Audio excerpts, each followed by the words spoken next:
Like, you know what? I can understand why somebody like Pac was so successful. Yeah. It was because he was able to say the stuff and get it through to others that people wasn't able to say.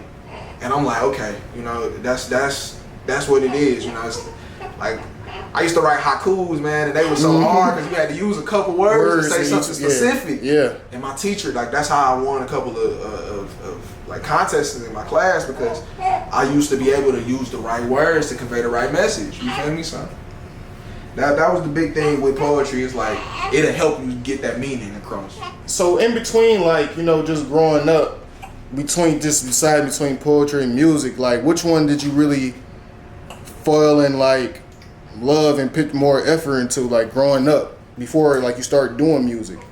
Man, I recorded my first song at like 14, 15, but poetry, I don't know, poetry was something I did a lot more because I used to write like poems to my mom. You feel me? I would write poems. I would recite them in school. Like they asked me to do one for graduation. You know, like just different things because I took time with it. You feel me? I really took time with it. But as I got older, I felt like poetry was so intimate, and I don't always have intimate things to say. I got tough things to say. You know, I got some hard truths to say. I got a lot of stuff I want to get across in my message. And I want to definitely, like you know, how I felt about Tupac. I want to speak for the people who haven't been able to speak. And, you know, I felt like music gave me a wider reach. So that was the thing. Once I got to thinking about it, I'm like, I want to make sure I can reach as many people as possible. So it was always music once I really thought about it. So when did you officially start taking like the music career so serious and everything? Man, so I moved back to Detroit after going to Florida for high school in like 2016. I ended up going to Clark Atlanta for a year after I graduated. Then I ended up getting a scholarship for school at Palm Beach State in Florida. And then I'm like, man, you know, the school thing ain't really for me. You know, I'm a big fan of education, but life is an educator, man, you know, and I feel like to each his own when it comes to higher learning. So I was like, you know, let me jump back into the city. And this was, man, it was when Dex Osama had just passed. It was a crazy thing. Like as soon as I moved up here, bro died, and Detroit was finally getting like, you feel me? He had Meek up here, you feel me? Man, boy, we was going, and days just went crazy. Like the year before that, it was a beautiful time for the city. That's when I really could see all this shit that we reaping now. You feel me? All the things that we're reaping now with the music, I saw that happening in 2015, and that's when I moved back up here. And I'm like, bro, let me make sure I lock in. And I locked in with my producer Itrez. He made a couple hits. Like Itrez Beats, OT Genesis, Cut It. He done made Migos. He didn't Wayne, a whole bunch of people. That's my baby. That's bro. So we locked in and we created like a whole little sound, and he helped me really.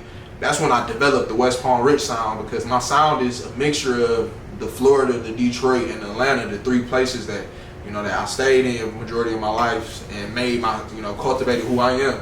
So bro really helped me hone the sound and you know, refine the craft. But it was really after that, you know, we started to lock in. In 2017 is when we officially built the camp. And 2019 is when we pressed. Then we got the doing features, you know, got the shooting videos, got the locking in.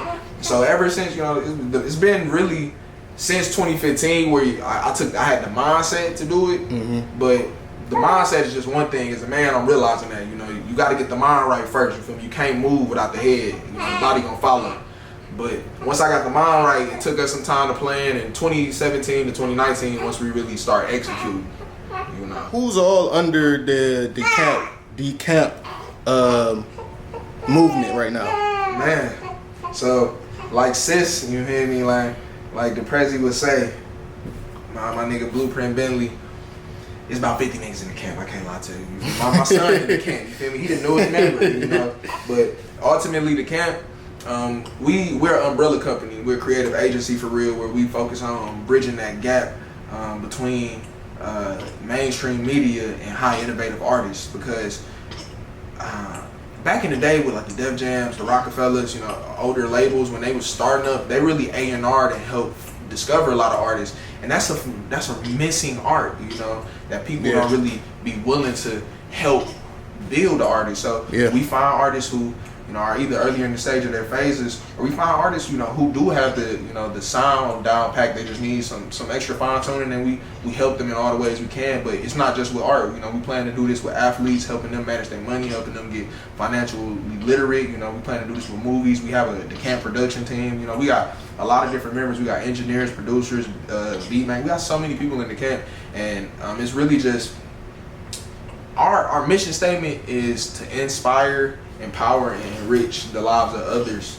through our natural talents. You know, that's the big thing. You know, it's not just about music. The camp it's a God thing. It's not no music thing that's too small. You feel me? The camp is the 12 tribes. You know, that it's being close to your people, having them around, because I can't be good if you ain't good, because by association, you know, that if you doing good, then I will. You know, so that's what the camp is all about. And you know, that'll tell you how many members it is. It's a growing number. It's a growing number. You feel me? Most definitely, man. I love to hear and see something like that. You know, because definitely in the community of Detroit artists, it's like a lot of artists are selfish. You know, like they don't want to give out and look out, and they want everything in return to them. And it's like, you know, how can you even get by?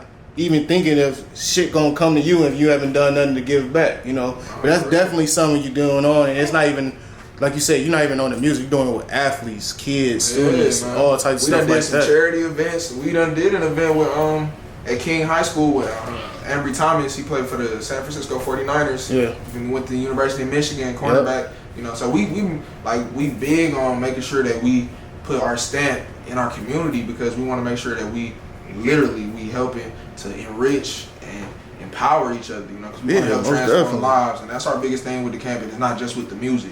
I mean, it's a greater cause to it. Hell yeah, man, no doubt, man. That shit's just like I said, man, that shit's just like genius, and I love to hear and see something like that, bro. So, like, how do you feel about like the modern Detroit music right now? Man, so I love the state of Detroit music. Honestly, it's very refreshing that we finally getting the recognition I believe we deserve. But at the same time, I feel like the transition from just like we have a certain forefront of artists, you know, artists with this sound, which is more so the hardcore Detroit, where it's artists, you know, like the Rios, you know, Peasy he kind of digressed. He's a very versatile artist, and like Payroll was once, you know, one of those artists as well. But the higher creative artists, like I said, Peasy's digressed, Babyface Ray, you feel me, even Payroll, that they really started to craft, like to hone their craft. The artists who really like, man, this is a craft. This ain't no just a business. You feel me? Because that's the big thing. And I feel like those artists are really getting the recognition now. You know, like Big Sean was one of the first big ones, the artist to really just be about his craft, and you know, to come out in that J. Cole, Kendrick era, you know, and to be up there, if not at the top, you feel me? That was big for us. That really got our foot in the door, and then had Dage and Dex, you know, to Dage to really, you know, bring that money.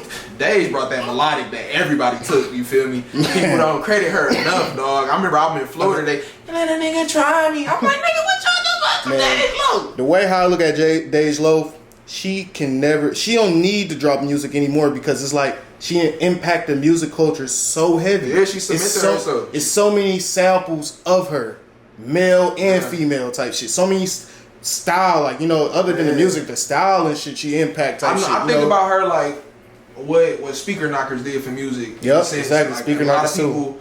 They just took it and ran and didn't really acknowledge it, you know. But we know. We know. So like people like that, you know,